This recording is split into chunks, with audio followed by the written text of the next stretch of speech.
ఒకనాడు ఇదే lead పుట్టాల party Singur project మన నోరు కొట్టి మన ఎండబెట్టి ఒక డ్రాప్ ఒక చుక్క నీళ్లు కూడా మనకి ఇయ్యలే హైదరాబాద్కి ఇచ్చినారు. బాధపడ్డాం, ఏడ్చినాం, పొలాలు ఎండిపోయినాయి. అక్కడ నిజామాబాద్ వాళ్ళు ధర్నా, ఇక్కడ మెదక్ వాళ్ళు ధర్నా. ఇయ్యలే. తెలంగాణ వచ్చినాక కదా ఇదే హరీష్ రావు ఇరిగేషన్ మంత్రిగా ఉండి జటా కాలువలు తవ్వి నీళ్లు సింగూరు కాలువలు తవ్వితే కదా అందులోకి నీళ్ళు వచ్చినాయి, పంటలు పడినాయి. ఎక్కడి నుంచి వాడుకున్నావు సింగూరు నీళ్లు? ఇచ్చినరా వీళ్ళు? వచ్చినాయా అన్నాడు నీళ్లు? ఇవాళ ఏం చేస్తారు వీళ్ళు? ఇల్లి పుట్టుగాళ్ళు సంగమేశ్వర బసమేశ్వర 2 లిఫ్ట్లు పెట్టుకున్నాం, బ్రహ్మాండమైనటువంటి.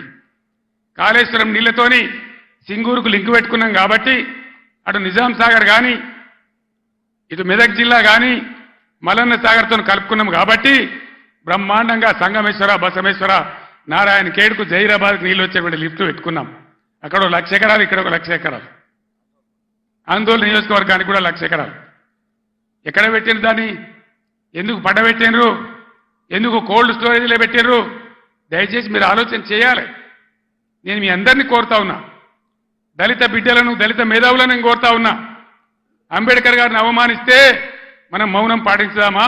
దళిత బంధు పెడితే నోరు మూసుకొని పడిందామా?